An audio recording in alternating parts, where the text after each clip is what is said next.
نحمده ونصلي على رسوله الكريم اما بعد فاعوذ بالله من الشيطان الرجيم بسم الله الرحمن الرحيم اقيموا الصلاة وآتوا الزكاة واركعوا مع الراكعين وقال النبي صلى الله عليه وسلم صلوا كما رأيتموني أصلي او كما قال عليه الصلاة والسلام۔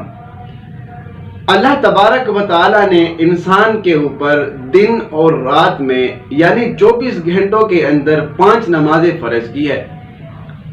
ان 5 نمازوں کی فضیلت بہت زیادہ ہے۔ حضور پاک علیہ الصلاۃ والسلام نے ان 5 نمازوں کے اوقات، ان 5 نمازوں میں پڑھنے والے کلمات اور ان 5 نمازوں کا طریقہ امت کو بتلا دیا ہے اور فرمایا صلو کما رأیتمونی اصلی، جس طرح میں نماز پڑھتا ہوں اسی طرح آپ نماز پڑھیے۔ اب حضور علیہ الصلاۃ والسلام کی نماز کیسے تھی، آپ علیہ الصلاۃ والسلام نماز کس طرح پڑھتے تھے؟ تو نماز میں سب سے پہلے نیت ہوتی ہے اور نیت ضروری چیز ہے۔ کیوں؟ کیونکہ حضور علیہ الصلاۃ والسلام کا ارشاد ہے انما الاعمال بالنیات، کہ اعمال کا دار و مدار نیتوں پر ہے۔ اور نیت کہتے کس چیز کو؟ نیت دل کے ارادے کو کہتے ہیں۔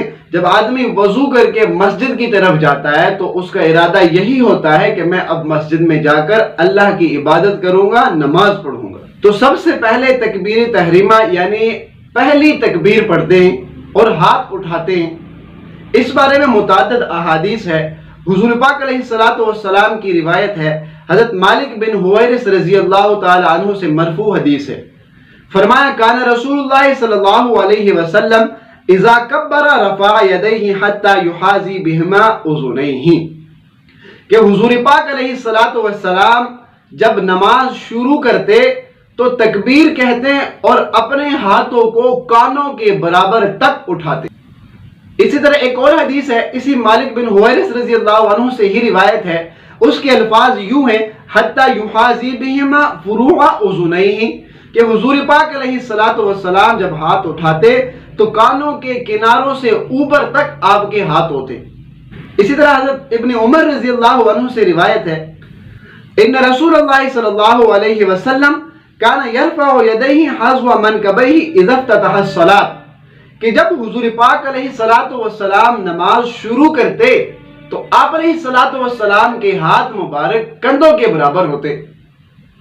اب ان احادیث میں تعارض آ گیا ہے، کچھ احادیث میں آتا ہے کہ حضور علیہ السلام کانوں کے برابر ہاتھ اٹھاتے، کچھ میں ہے کہ کندھوں کے برابر ہاتھ اٹھاتے۔ اب ان احادیث میں تطبیق کیسے کرنی ہے؟ تو حضرت امام شافعی رحمۃ اللہ علیہ نے بہت ہی پیاری، بہت ہی عمدہ تطبیق کی ہے۔ فرمایا کہ جب انسان ہاتھ اٹھائے تو ہاتھوں کی ہتھیلیاں جو ہو وہ کندھوں کے برابر ہو، ہاتھوں کے انگوٹھے جو ہو وہ کانوں کے نیچے والے حصے کے برابر ہو، اور ہاتھ کی جو یہ انگلیاں ہو یہ ہاتھ کان کے اس جانب ہو، تو یہ تینوں حدیثوں پر عمل ہو سکتا ہے۔ اور یقیناً ہے ہی ایسا، جب ہم نے ہاتھ اٹھایا حذو منکبیہ بھی ہو گیا، حذو اذنیہ بھی ہو گیا اور فروع اذنیہ بھی ہو گیا، ہاتھ کندھے کے برابر بھی ہاتھ آ گیا، کان کے برابر بھی ہاتھ آ گیا اور کان کے کنارے کے برابر بھی انگلیاں آ گئی۔ تو اس طرح تینوں احادیث پر عمل ہو سکتا ہے، اور الحمدللہ ثم الحمدللہ اہل سنت والجماعت اسی پر عمل کرتے ہیں۔ اب یہ تو تھا مرد کے ہاتھ اٹھانے کا طریقہ۔ اب عورت کس طرح ہاتھ اٹھائے؟ بعض لوگ یہ کہہ دیتے ہیں کہ عورت کی نماز میں اور مرد کی نماز میں کوئی فرق نہیں، بالکل غلط بات ہے۔ حضور علیہ الصلاۃ والسلام کا ارشاد ہے، حضرت وائل بن حجر رضی اللہ عنہ سے روایت ہے، قال رسول اللہ صلی اللہ علیہ وسلم اذا صلیت فاجعل یدیک حذو اذنیک والمرأة تجعل یدیہا حذاء ثدییہا، کہ جب تم نماز پڑھو، مرد کو مخاطب ہو کر حضور علیہ الصلاۃ والسلام نے فرمایا جب تم نماز پڑھو تو اپنے ہاتھوں کو کانوں کے برابر تک اٹھاؤ، اور جب عورت نماز پڑھے تو اس کو چاہیے کہ وہ اپنے سینے کے برابر تک ہاتھ اٹھائے۔ اس حدیث میں حذاء ثدییہ کا لفظ آیا ہے جس کا معنی یہ ہوتا ہے کہ وہ اپنے سینے کے برابر تک ہاتھ اٹھائے۔ اسی طرح علامہ سیوطی رحمۃ اللہ علیہ نے بھی اس حدیث کو نقل کیا ہے۔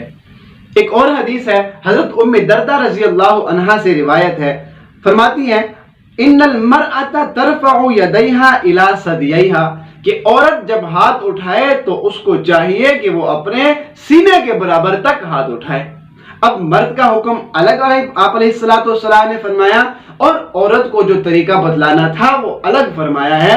اس لیے حضور علیہ السلام کے ارشادات کے مطابق، تعلیمات رسول اللہ صلی اللہ علیہ وسلم کے مطابق عورت کی نماز پڑھنے کا الگ طریقہ ہے اور مرد کے نماز پڑھنے کا الگ طریقہ ہے۔ جو لوگ یہ کہہ دیتے ہیں کہ عورت بھی اسی طرح نماز پڑھے، مرد بھی اسی طرح نماز پڑھے، ان کی بات حدیث کے مطابق نہیں ہے۔ اب ہاتھ باندھنے کس طرح ہے، اس کے متعلق حضرت وائل بن حجر رضی اللہ عنہ سے روایت ہے، فرماتے ہیں انہ رأى النبی صلی اللہ علیہ وسلم رفع یدیہ حین دخل فی الصلاۃ وکبر ثم وضع الیمنى علی الیسری، فرماتے ہیں کہ حضور پاک علیہ السلام کو دیکھا، رفع یدیہ، حضور علیہ السلام اپنے ہاتھ اٹھاتے، کب؟ حین دخل فی الصلاۃ، جب نماز میں داخل ہوتے، جب نماز شروع کرتے، اس وقت حضور پاک علیہ السلام اپنے ہاتھ اٹھاتے، وکبر، اور تکبیر کہتے، ثم وضع الیمنى علی الیسری، پھر اپنا دایاں ہاتھ بائیں ہاتھ کے اوپر رکھتے۔ اب یہ بات تو ثابت ہو گئی کہ پہلے بایاں ہاتھ رکھنا ہے، اس کے اوپر دایاں ہاتھ رکھنا ہے۔ اب ہم نے یہ دیکھنا ہے کہ حضور علیہ السلام ہاتھ کہاں پر رکھتے تھے؟ سینے کے اوپر رکھتے تھے، یہاں پر پیٹ کے اوپر رکھتے تھے، ناف کے اوپر یا ناف کے نیچے رکھتے تھے؟ اس کے متعلق حضرت وائل بن حجر رضی اللہ عنہ سے روایت ہے، فرمایا قال رأيت النبي صلی اللہ علیہ وسلم يضع يمينه على شماله في الصلاة تحت السرة، حضور علیہ السلام کو میں نے دیکھا، آپ علیہ السلام اپنا دایاں ہاتھ بائیں ہاتھ کے اوپر رکھتے اور تحت السرة، ناف کے نیچے باندھتے تھے۔ بعض لوگ اس حدیث کو ضعیف قرار دیتے ہیں، حالانکہ ان کی بات غلط ہے، کیونکہ مصنف ابن ابی شیبہ میں یہ حدیث مختلف راویوں سے موجود ہے اور ان کو فرمایا گیا ہے ھذا سند جید، کہ ان کی سند جید ہے، اس کی سند صحیح ہے، یہ ضعیف نہیں ہے۔ اسی طرح اس حدیث کو محدث ابو طیب المدنی رحمۃ اللہ علیہ نے فرمایا ہے ھذا حدیث قوی من حیث سند، کہ یہ حدیث سند کے اعتبار سے قوی ہے، اس میں ضعف کی بات ہی کوئی نہیں۔ بعض لوگ اس کو ضعیف قرار دیتے ہیں، ان کی بات بے بنیاد ہے، کسی دلیل کے اوپر وہ اس کو ضعیف نہیں قرار سکتے۔ ابو ہریرہ رضی اللہ عنہ سے روایت ہے، فرماتے ہیں وضع الکف علی الکف فی الصلاۃ تحت السرۃ، کہ حضور پاک علیہ السلام نماز کے اندر اپنا دایاں ہاتھ بائیں ہاتھ کے اوپر، یعنی بائیں ہاتھ کی پشت پر دائیں ہاتھ کی ہتھیلی، وضع الکف علی الکف، دائیں ہاتھ کے اوپر بایاں ہاتھ رکھتے تھے اور تحت السرۃ، ناف کے نیچے رکھتے تھے۔ اب حضور علیہ السلام کے ارشادات کے مطابق یہ ثابت ہوتا ہے کہ ہاتھ ناف کے نیچے رکھنا ہے۔ بعض لوگ یہ کہہ دیتے ہیں کہ یہ اہل سنت والجماعت حنفی نماز پڑھتے ہیں، محمدی نماز نہیں پڑھتے، ان کی بات بالکل غلط ہے۔ ہم محمدی نماز پڑھتے ہیں، ہاں وہ محمدی نماز جو صحابہ کے شاگرد حضرت امام اعظم ابو حنیفہ رحمۃ اللہ علیہ نے صحابہ سے سیکھ کر لکھ کر امت تک پہنچائی ہے، وہ نماز پڑھتے ہیں، اس نماز پر، ان احادیث پر ہم عمل کرتے ہیں۔ یہ چند روایات میں نے آپ کے سامنے ذکر کر دی ہے، بہت ساری روایات احادیث موجود ہے ہاتھ کو ناف کے نیچے باندھنے پر۔ میں اختصار کرتے ہوئے آگے چلتا ہوں۔ جب ہم نے ہاتھ باندھ لیے تو اب ہم نے پڑھنا کیا ہے؟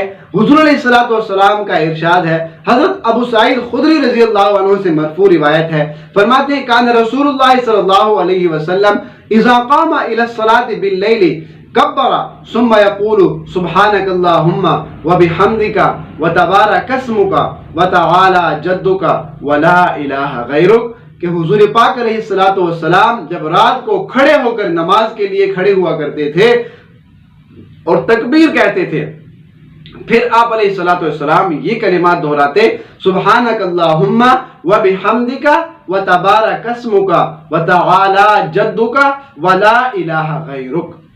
اب اس پر تو کسی کا اختلاف ہی نہیں ہے، اسی لیے اس کو مختصر چھوڑتے ہوئے آگے چلتے ہیں تاکہ بات لمبی نہ ہو، سامعین کو دشواری نہ ہو اور سننے میں آسانی ہو۔